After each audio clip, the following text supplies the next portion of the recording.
Okay, something a little different coming up today in relation to the fundraiser and the celebration of the incredible generosity that everybody watching and listening has displayed. Mikel Merino has agreed to come speak to us, talk a little bit about the impact of the fundraiser for him and for the players and for the club, and then a little bit more about his injury recovery and so on. So, Andrew, nice to have this opportunity to do it and a great chance to just draw more attention to raising funds. Absolutely. It's for the fundraiser and, being conscious of how everybody needs to, focus on the games. The fact that Mikel is unfortunately sidelined at the moment meant that he was a great person to come along and talk to us and share a bit of his time. And it was very generous of him to do that. So it was nice to talk to him, some interesting stuff in there. And hopefully people will enjoy this. Sounds good. Let's turn it over to the two of us and Mikel now. Okay, well, first of all, Mikel, just want to say thanks for offering us the time. Really appreciate the chance to speak to you. And because you're offering this time because of the success of the fundraiser, I wanted to ask you a question about that.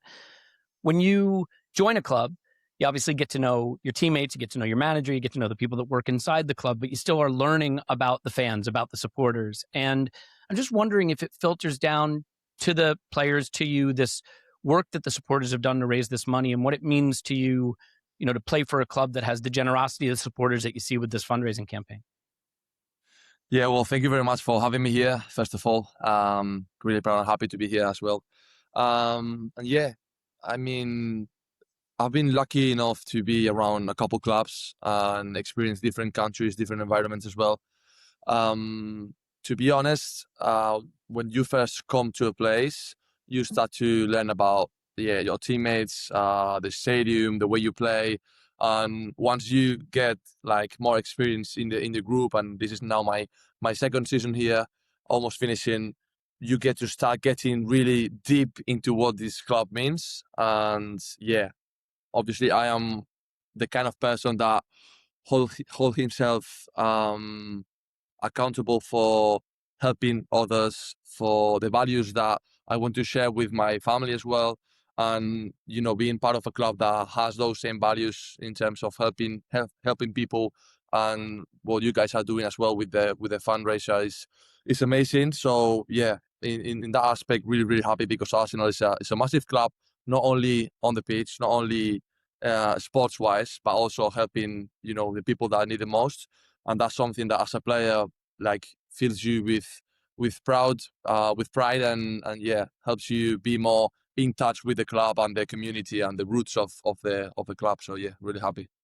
Has it surprised you at all about how Arsenal is a big club in a big city, and you played, for example, for Real Sociedad in San Sebastian, which is, a smaller place and a much smaller community, but within that, in London, in North London in particular, and I know you've done stuff with Arsenal in the community, has that sort of connection between the club and the local community been a surprise in a bigger city like London? To be honest, it was a surprise. I think it's easier to do it when you have a smaller community, or when your club is kind of you have like a town or a single city that's only your club. But for example, in London, you have this massive club, massive city with millions of people and different clubs as well. So to see Arsenal in this case, putting all the effort, all the energy into having those people feeling, welcomed in the club, helping them, develop, I don't know, different aspects of their life. It's just unbelievable. And then you realize why Arsenal it is what it is. It's not like because, the history of the players or the titles. It's more about the community, how everyone in North London feels so proud of being supporting Arsenal, even when, the results are not there. It's just because Arsenal give them back all that with this kind of, activities as well. So yeah, it's a massive thing here in London from what I see, that connection between the club and the fans in the stadium and also in the streets. You can see everyone wearing an Arsenal shirt. Even myself, when I walk in the streets, everyone is like so happy to interact with me. Not even asking for pictures, but just sharing how your day was, and that's lovely. Yeah, I just want to give a quick update for people who are tuning in and aren't as aware of the fundraiser, that it is at about 418,000 pounds at the time of recording. Wow. And a large donation was just promised of another 250,000 US dollars to help build new pitches in this refugee camp. And one of the things that I think is really interesting, when I went to the refugee camp and saw the program and saw these young people, these Syrian refugee children playing football and what they were able to take from that experience, is just how having access to a pitch, to a ball, to a place to go play can be so formative. And so, maybe you can connect to growing up for you, what a football pitch means, what it means to have that space in your life. And, there are a lot of people that take for granted having these green spaces in a refugee camp. You don't always have that chance. And if it weren't for Arsenal, these kids would not have that. So do you just want to speak about the formative impact of football as a young person and developing into a man? I mean, it's just massive. It's such a big part of my life, such a big part of many people's lives that, I think it's underrated. Some people, they only think about football in a sports way. Yeah. Football is great for health, first of all, but it's also great for getting to know each other, meeting new people. It's a way of, like sharing your emotions, sharing your real self. I remember at the beginning I was very shy when I was a kid, and I didn't want to interact with other kids.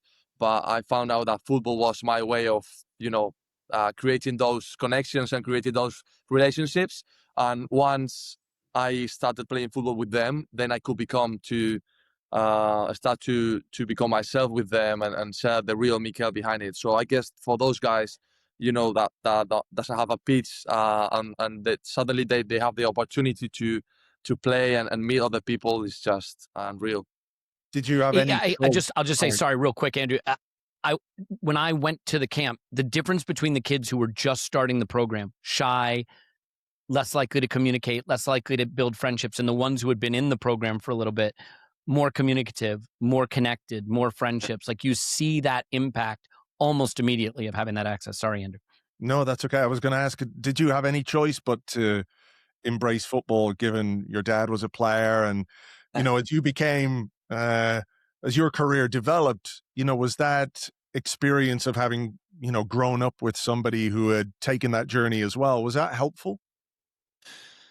Well, I think it goes both ways. First of all, I had to obviously thank my parents for the values that they showed me.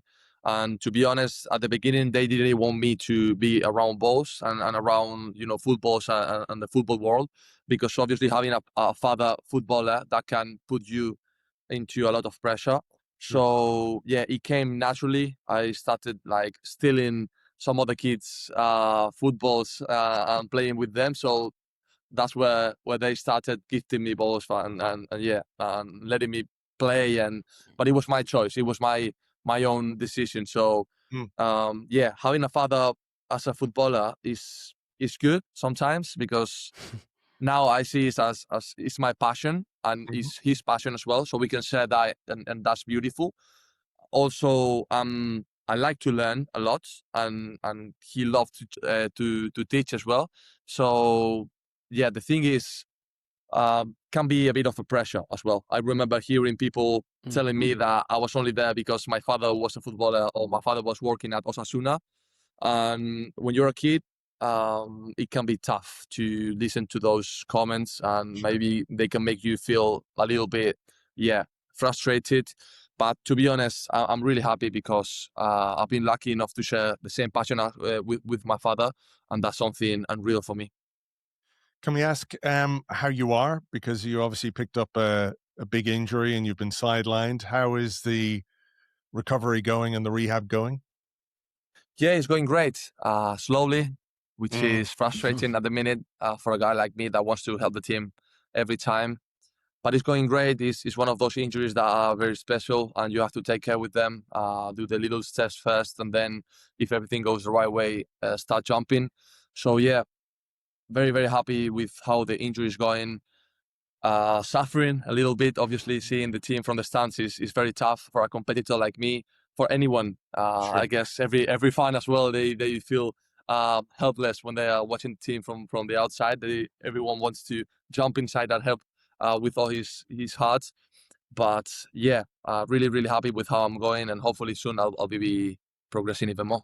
I mean, as an experienced player, do you still have a role to play, even though you can't get on the pitch, which must be, driving you crazy? I think anybody who's played football at any level, if you can't play, it's the worst thing in the world. It really is. But, as somebody who's, got experience, and we have some young players in this squad as well. Is there a role for you to play in terms of your sort of presence at the training ground, or just having conversations with your teammates? Because it's there's a lot of stress at the moment, a lot of nerves.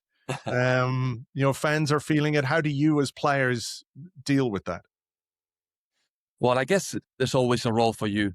It doesn't matter the amount of minutes that you've played, if you're fit, if you're injured. Football is a collective effort, and this is a collective sport, and you have to think about the team first. And if you are on the bench, or you are out of the squad, or you're injured, your main goal has to be for the team to do better. Mm-hmm. And I guess I'm trying to fulfill my role at this time the best way possible, chatting to my teammates, try to be there in every meeting, give them my advice, give them my little tips that I've been carrying around for my whole career. So yeah, to be honest, the team is great. The team is very confident. During a long season, you're going to have ups and downs, and you just have to cope with them. The one that copes with them the best is the one that is going to get the trophy at the end. So I think everyone is really comfortable with the situation. Some tough games in the past, but those are behind us. We learn from that and we carry on. The future is bright. We have the opportunity of winning 2 massive trophies for the club and for us as players as well. So yeah, full of motivation, full of energy, and only a couple games to go and ready to make history. Okay. Yeah, I don't want to cross a line here, Mikel, but I don't think anyone would forgive me if I didn't at least ask, do you think there's a chance that we will see you helping the team on the pitch before the end of the season? I wish, honestly, is the most important thing for me at the minute. Try to recover and be on the pitch with the team. It's hard when you're not even training, when you don't smell the grass, you don't feel as a footballer anymore, and that's what you're born to do, play football. So it's very hard, and my injury is, as I said before, one that you have to be very careful with. So we just, I don't know, step by step, listening to my body is the main thing, listening to it and see if we're going at the right pace or we can maybe go faster. But yeah, that's the aim, and hopefully at the end of the season I can maybe share the pitch with my teammates, hopefully. I'm sure we'd love to see that. Yeah. And listen, I don't, you've still got a lot of football to play, but is this a period where maybe you have a bit of time to think about, how football might be part of your life in the future? Spanish manager called Mikel, there's some precedent there, Sounds familiar, no? Yeah, a little bit. Is that something that you think about at all at this point, or are you just sort of solely focused on getting back playing and seeing how it all plays out? Well, it's something that I've always been asked, and some teammates, they always tell me that in the future I'm going to become a manager. But to be honest, I see how hard it is, and it's a tough decision to be fair. When I'm playing, I'm thinking about it just a little bit because I have to focus on me as a player. But now that I'm outside of the pitch and I see the game as a fan or as a coach would do, not only as a player because I can't be there. I'm thinking about it a little bit more. And I just see the joy in coaching a team and seeing the progress and seeing how can you affect the outcome of the game from the sidelines, which is very difficult. But if you manage to do it, it's very fulfilling, I would say. So we'll see. Also, my wife is there in the decision. So I don't think she's gonna be very happy with me. In that aspect. But no time to walk the dog if you're say again. No time to walk the dog if you're a full-time manager. Yeah, exactly. It's just relentless. The schedule is crazy. So let's see. First, let's focus on being a footballer first, and when I retire, let's see if my body asks for it or not. Well, hopefully a long, long time before you have to consider that. Yeah. Just as sort of a final question, you mentioned it's 2 huge trophies that Arsenal still have the chance to win, and we're all hoping that the group goes on and accomplishes that. But there's so much external noise, right? That noise comes from pundits, that noise comes from social media. And I think quite often, unfortunately, we are living in a moment where the most negative, the most histrionic expressions tend to filter through the algorithms, tend to filter through onto the TikToks that go viral and things like that. As a group or as an individual, does that noise filter through to you? Do you have a way to keep it out? I mean, you're a young guy. You probably want to be on social media, but that can be very, very difficult. So how do you navigate keeping the noise out so that it doesn't become harmful in your pursuit of these huge goals? Yeah, I think it's harder than ever for a footballer to, isolate his own thoughts and not be listening to those comments. Nowadays, with social media, the internet, and everything, it doesn't matter how hard you try not to listen. Something will be fed to you, and it's about how much can you, I don't know, cope with it. How well can you cope with it? How much can you understand that those comments cannot affect you if you want to show your best version of yourself? And I guess as an older player, you learn to do it. But for those young kids that come through the first team, they learn to to use those phones, and nowadays it's just every day with the phone on your hand. So sometimes people need to look for help. I don't know, a psychiatrist or a coach that can give you some tips, or even ask other player that has been through it. What are some tips that you can learn to try to evade yourself from those comments? But yeah, I mean, definitely you have to cope with them, live with them, because it's nowadays it is what it is. So learn from those comments. Try not to be too focused on them and just do your thing. Try to isolate yourself, and for sure the best version of yourself will show. Well, look, we had better leave it and let you continue with your very slow rehab and recuperation, but we wish you the very best of luck, and hopefully we can see you back on the pitch before the end of the season. We just want to thank you for your time today, and from myself and Elliot, and I'm sure everybody watching, just to say that we're all behind you, and we hope that you guys can get it over the line in both competitions. Mikel, thanks very much, and the best of luck. Thank you so much. Thank you so much, and congratulations as well to you guys for the great work you're doing. You're doing a great thing with all the money that you're earning for those kids. And yeah, thank you so much for having me. Take care. Thank you. Pleasure. Thank you. Thank you.